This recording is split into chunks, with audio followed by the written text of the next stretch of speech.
अगर तुम फिजिक्स में बिल्कुल जीरो लेवल पे भी हो तब भी इस स्ट्रेटेजी को फॉलो करके नीट एग्जाम में ऑलमोस्ट फुल मार्क्स तक ला सकते हो। तो ये है complete physics strategy for NEET 2025, ताकि आप जीरो से स्टार्ट करके 180 आउट ऑफ 180 स्कोर कर सको। सो हेलो दोस्तों, तो क्या हाल चाल। देखो, जिस हिसाब से इस बार का नीट का रिजल्ट आया है उस हिसाब से तुमको अभी नेक्स्ट ईयर के लिए ना बहुत ज्यादा मेहनत करना होगा, और फिजिक्स में तुमको टारगेट रखना है ऑलमोस्ट 180 आउट ऑफ 180 मार्क्स लाने की, तभी तो तुम इजीली 160 प्लस मार्क्स ला सकते हो। इसके लिए तुमको मेहनत भी करना होगा। अब कैसे करना होगा, क्या करना होगा, उसके बारे में बात करता हूँ। देखो, स्टार्ट की अगर मैं बात करूँ, अभी आपके पास ऑलमोस्ट 10 मंथ्स है, तो आपको टारगेट रखना है सिलेबस कंप्लीट करने का 7 मंथ्स के अंदर, ताकि बाकी वाला टाइम मिस्टेक सुधारने पे, रिवीजन पे दे सको। टोटल आपके पास अभी 28 चैप्टर्स हैं, बट सिलेबस एनालिसिस करके आपको ये देखना है कि क्या आपने कोई चैप्टर्स पहले से पढ़ रखा है या फिर कोई चैप्टर्स आपने कंप्लीट कर रखा है। अगर कंप्लीट कर रखा है तो उसको पहले रिवीजन करके अच्छे से कंप्लीट कर लो, और सारे चैप्टर्स का ना आपको लिस्ट बना लेना और उसको ट्रैक करते रहना है। अब ट्रैक कैसे करना है, चलो मैं दिखाता हूँ। देखो, कुछ इस तरह का ना तुमको चेकलिस्ट बना लेना है, यानी कि सारे चैप्टर्स का नाम लिख लेना है, लिस्ट बना लेना। उसी के साथ आपने लेक्चर देखा कि नहीं, एनसीईआरटी किया कि नहीं, एनसीईआरटी भी करना जरूरी है, एक्सरसाइज किया कि नहीं, मॉक टेस्ट दिया कि नहीं, रिवीजन किया कि नहीं, रिवीजन कितना बार कर चुके हो। अगर कोई बैकलॉग रह गया तो उस टॉपिक को लिख दोगे ताकि उसको पढ़ने के लिए एक्स्ट्रा टाइम निकाल सको। तो ये पूरा चेकलिस्ट का ना पूरा पीडीएफ आपको मेरे टेलीग्राम चैनल पे मिल जाएगा।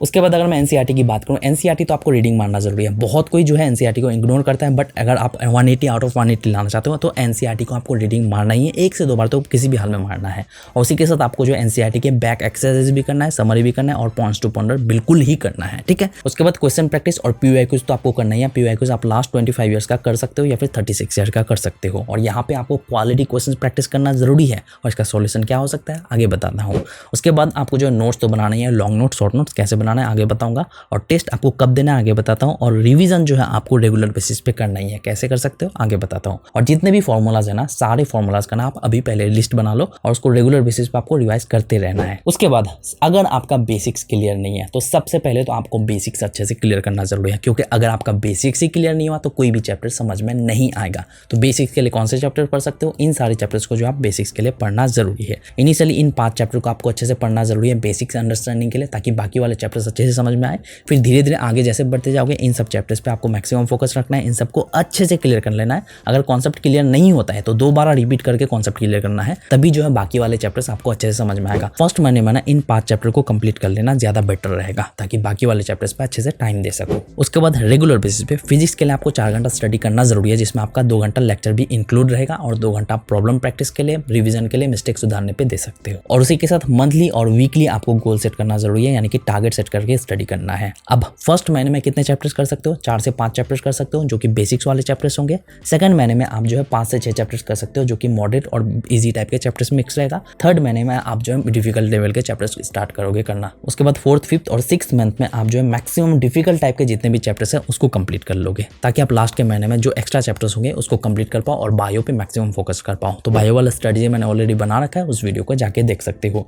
तो मंथली आपको कौन से चैप्टर पे कितना फोकस देना है, किस सब्जेक्ट से रिलेटेड कितना चैप्टर्स करना है, उस वीडियो को जाके देख सकते हो। ऑलरेडी मैंने वीडियो बना रखा है, ठीक है। उसके बाद अगर मैं क्वेश्चन प्रैक्टिस और मिस्टेक्स की बात करूं तो यहाँ पे जो आपको रेगुलर बेसिस पे क्वेश्चन प्रैक्टिस तो करना ही है, पीवाईक्यूज भी करना है, और इसमें आपको टाइम भी बचाना है, यानी कि क्वालिटी क्वेश्चंस भी प्रैक्टिस करना है, जल्दी से जल्दी क्वेश्चन प्रैक्टिस भी करना है। और जो क्वेश्चन सॉल्व नहीं कर पाते उससे रिलेटेड आपको सॉल्यूशन देख के समझना भी है, जो कि आपको फटाफट करना है। अब ये चीज अगर आप बुक के थ्रू करने जाओगे तो इसमें आपका एक्स्ट्रा टाइम जाएगा। और यहाँ पे ये भी चीज का ध्यान रखना है कि जब भी आप कोई भी लेक्चर देख रहे हो, लेक्चर में जितना भी पोर्शन आज आपको पढ़ाया गया एक चैप्टर से रिलेटेड, उससे रिलेटेड आपको क्वालिटी क्वेश्चन प्रैक्टिस करना जरूरी है। सपोज फिजिक्स से एक चैप्टर का 4 से 5 पेज कंप्लीट कराया गया, तो उससे रिलेटेड आपको क्वेश्चन प्रैक्टिस करना है और क्वालिटी क्वेश्चन प्रैक्टिस करना है। लेकिन प्रॉब्लम ये है कि आपको पेज वाइज क्वेश्चंस कहाँ से मिलेगा, वो भी क्वालिटी क्वेश्चंस। तो इसके लिए मैं आपको रिकमेंड करूंगा एनसीईआरटी अभ्यास बैच, जो कि नीट प्रिपरेशन सेल की तरफ से प्रोवाइड किया गया है। इसमें सबसे बड़ा फीचर यही है कि आपको एनसीईआरटी के हर एक पेज से रिलेटेड आपको क्वेश्चंस मिल जाएगा, और हर एक सब्जेक्ट से रिलेटेड। सपोज आज आपने 4 से 5 पेज कंप्लीट कर लिया, आप उससे रिलेटेड क्वेश्चन प्रैक्टिस करना चाहते हो, सिंपली इस ऐप को ओपन करोगे, पेज को सिलेक्ट करोगे, फिर उससे रिलेटेड आप क्वेश्चन प्रैक्टिस कर सकते हो, और हर एक क्वेश्चन से रिलेटेड आपको वीडियो सॉल्यूशंस भी मिल जाएगा। उसी के साथ दूसरा सबसे बड़ा फीचर ये है कि आपको लास्ट 25 ईयर्स का पीवाईक्यू मार्क किया हुआ एनसीईआरटी मिल जाएगा, यानी कि एनसीईआरटी के किस पेज से, कौन से टॉपिक से, कौन से लाइन से ऑलरेडी क्वेश्चंस आ चुके हैं, वो सब आपको जो मार्क किया हुआ मिल जाएगा, ताकि आप उससे रिलेटेड क्वेश्चन प्रैक्टिस कर सको, और हर एक क्वेश्चन से रिलेटेड आपको वीडियो सॉल्यूशंस भी मिल जाएगा। बट यही नहीं, नीट एग्जाम में जितने भी टाइप के क्वेश्चंस पूछे जाते हैं हर टाइप के क्वेश्चंस मिल जाएगा। Like assertion reasoning type questions हो गया, डायग्राम बेस्ड क्वेश्चंस हो गया, स्टेटमेंट बेस्ड क्वेश्चंस हो गया, लेबलिंग टाइप क्वेश्चंस हो गया, मैच टाइप क्वेश्चंस हो गया, सीक्वेंसिंग टाइप क्वेश्चंस हो गया, ग्राफ इंटरप्रिटेशन टाइप क्वेश्चंस हो गया, और पीवाईक्यू टाइप क्वेश्चंस। जितने भी टाइप के क्वेश्चंस हैं हर टाइप के मिल जाएगा, ताकि आप हर तरफ से प्रिपेयर हो पाओ और नीट क्रैक इजीली कर पाओ। और उसी के साथ फर्स्ट 1000 स्टूडेंट्स के लिए ना एक बहुत बड़ा ऑफर है। AR power of course free of cost मिल सकता है, जिसमें जितने भी असर्शन रीजनिंग टाइप के क्वेश्चंस हो गया, स्टेटमेंट बेस्ड क्वेश्चंस हो गया, ग्राफ इंटरप्रिटेशन टाइप क्वेश्चंस हो गया, मैथ्स टाइप क्वेश्चंस हो गया, इस टाइप के क्वेश्चंस आपको जो एक ही जगह पे मिल जाएगा, ताकि आपको कहीं और जाके क्वेश्चन प्रैक्टिस करने की जरूरत ना पड़े। और इस टाइप के क्वेश्चन लास्ट कुछ ईयर से बहुत ज्यादा पूछे जा रहे हैं, तो ये इंपॉर्टेंट है। तो ये कोर्स आपको फ्री ऑफ कॉस्ट मिल सकता है अगर आप NCERT अभ्यास बैच ज्वाइन करते हो, जो कि आपको 2999 रुपीज में मिल जाएगा। और उसी के साथ अगर आप कॉम्बो पैक लेते हो, यानी कि NCERT अभ्यास बैच के साथ बुक्स का पैकेज लेते हो, जिसमें आपको 8 मॉड्यूल्स मिल जाएगा, उसके साथ भी ये कोर्स आपको फ्री ऑफ कॉस्ट मिल सकता है। तो इसका लिंक मैं आपको डिस्क्रिप्शन में प्रोवाइड करा दूंगा। अगर आप नीट के लिए सीरियस हो, टाइम बचाना चाहते हो, क्वालिटी क्वेश्चंस प्रैक्टिस करना चाहते हो, अपने मिस्टेक्स पे काम करना चाहते हो, तो इस ऐप का सब्सक्रिप्शन जरूर लेना, लिंक डिस्क्रिप्शन में। तो चलो वीडियो में आगे बढ़ते हैं। उसी के साथ आपको जो है मिस्टेक्स पे तो काम करना बहुत ज्यादा जरूरी है। चाहे आप कोई भी तरह के मिस्टेक कर रहे हो, चाहे आप क्वेश्चन सॉल्व करते हो सिली मिस्टेक्स भी कर रहे हो, या फिर कोई क्वेश्चन सॉल्व नहीं कर पाते तो क्यों क्वेश्चन सॉल्व नहीं कर पा रहे हो वो आपको देखना है, और उस क्वेश्चन से रिलेटेड सॉल्यूशन देखना है। सॉल्यूशन देख के समझना जरूरी है, अपने मिस्टेक्स पे काम करना है, और उस क्वेश्चन से रिलेटेड टॉपिक को दोबारा से आपको रिवाइज करना है। और कोई भी मिस्टेक कर रहे हो तो उस मिस्टेक को जो आपको मिस्टेक नोटबुक में लिखना जरूरी है। उसी के साथ आपको जो अपना प्रोग्रेस भी नोट करना जरूरी है। वीकली बेसिस पे आपको अपना प्रोग्रेस देखना है कि इस वीक मैंने कितना प्रोग्रेस किया भी कि नहीं किया। अगर नहीं किया तो मेरा मिस्टेक कहाँ हुआ, उस मिस्टेक को मिस्टेक नोटबुक में लिखना है। और उसी के साथ क्वेश्चन प्रैक्टिस का जो लेवल है ना, धीरे धीरे इंक्रीज करना है। जैसे कि इनिशियल जब स्टार्ट करोगे तो आपको इजी टाइप के ही क्वेश्चन प्रैक्टिस करना है। डिफिकल्ट टाइप के क्वेश्चन प्रैक्टिस करना आपके लिए प्रॉब्लम हो सकता है। तो इसके लिए आप सिंपली कर क्या सकते हो, जब भी कोई डिफिकल्ट टाइप के क्वेश्चन आए, सॉल्व कर पाओ तो करोगे, नहीं कर पाते हो तो उसका सॉल्यूशन देख के समझने की कोशिश करोगे कि ये क्वेश्चन किस तरह से सॉल्व हुआ है। धीरे धीरे फिर मॉडरेट टाइप के क्वेश्चन सॉल्व करना स्टार्ट करोगे, फिर उसके बाद जो है एडवांस टाइप के क्वेश्चंस को सॉल्व करना स्टार्ट करोगे। तो ये धीरे धीरे प्रोग्रेस होगा, बट शुरू में अगर सॉल्व नहीं कर पाते हो डिमोटिवेट होने की जरूरत नहीं है। उसी के साथ आपको जो रेगुलर बेसिस पर तो रिवीजन करना ही है। अब रिवीजन के लिए आप जो नोट्स का हेल्प ले सकते हो। नोट्स के लिए आप जो शॉर्ट नोट्स के थ्रू आप रेगुलर बेसिस पे रिवीजन कर सकते हो, या फिर शॉर्ट वीडियोस के थ्रू भी कर सकते हो, यानी कि 15 से 20 मिनट वाले वीडियो को देख सकते हो, जो कि एक चैप्टर को आराम से जल्दी कंप्लीट करा देता है।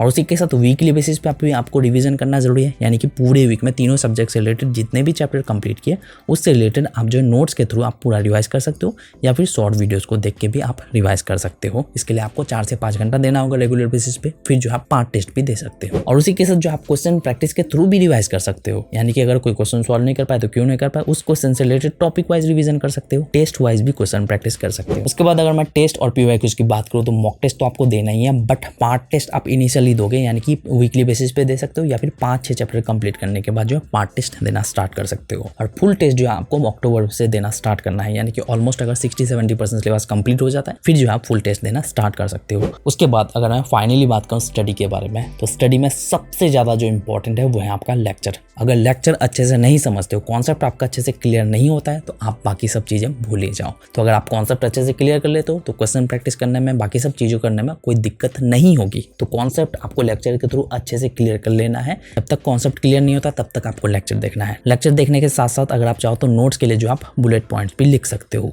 या फिर अगर आप कोचिंग ज्वाइन कर रखे हो तो कोचिंग के थ्रू जो है आपको नोट्स दिया जाएगा, तो उन नोट्स से इंस्पायर्ड होकर आप अपने अकॉर्डिंग नोट्स बना सकते हो, और उसी से इंस्पायर्ड होकर शॉर्ट नोट्स भी बना लेना। जैसे आप लेक्चर देख लेते हो उसके बाद आप सॉल्व एग्जांपल्स देखोगे। सॉल्व एग्जांपल्स के थ्रू आप देखोगे कि किस टाइप के क्वेश्चन पूछे गए, किस तरह से सॉल्यूशन हुआ है, आप कर पा रहे हो कि नहीं कर पा रहे हो। फिर उसके बाद जो आपको कोचिंग के थ्रू जो TPPs दिया जाएगा 10 से 12 उन TPPs को आप सॉल्व करोगे। फिर ये करने के बाद आप NCERT जरूर रीडिंग मार लेना, एक बार लाइन बाय लाइन अच्छे से जरूर रीडिंग मार लेना। NCERT रीडिंग मारोगे तो आप और भी कॉन्सेप्ट अच्छे से क्लियर हो जाएगा। फिर उसके बाद फाइनली करोगे आप क्वेश्चन प्रैक्टिस, जो कि आपको क्वालिटी क्वेश्चन प्रैक्टिस करना है, और जितना टॉपिक पढ़ाएगा उससे रिलेटेड जितने क्वेश्चन है 50-60 क्वेश्चन आपको प्रैक्टिस करना है। क्वेश्चन प्रैक्टिस के साथ साथ आपको जो है एनालिसिस भी करना है कि अगर आप कोई क्वेश्चन सॉल्व नहीं कर पाए तो क्यों नहीं कर पाए, उसका मिस्टेक्स देखना है, और उस क्वेश्चन से रिलेटेड आपको जो टॉपिक को दोबारा से अच्छे से रिवाइज करना है। फिर आप करोगे PYQs जो है सेम आप NCERT अभ्यास बैच से कर सकते हो। फिर उसके बाद जो आप रेगुलर बेसिस पर जो रिवीजन करना जरूरी है, जो कि आप शॉर्ट नोट्स के थ्रू कर सकते हो। फिर जो आपको वीकली बेसिस पे पार्ट टेस्ट तो देना ही है। तो कुछ इस तरह से आपको अभी स्टडी करना है। अगर आप चाहते हो कि मैं फिजिक्स के लिए क्वेश्चन कैसे सॉल्व करना है, फिजिक्स में इंटरेस्ट कैसे लाना है, उसके ऊपर वीडियो बनाओ, तो कमेंट सेक्शन में बोल सकते हो, और भी वीडियोस मेरे चैनल पे मिल जाएगा, जाके चेकआउट कर सकते हो। तो बस मुझे आपको ये बतानी थी। मिलते हैं नेक्स्ट वीडियो के साथ।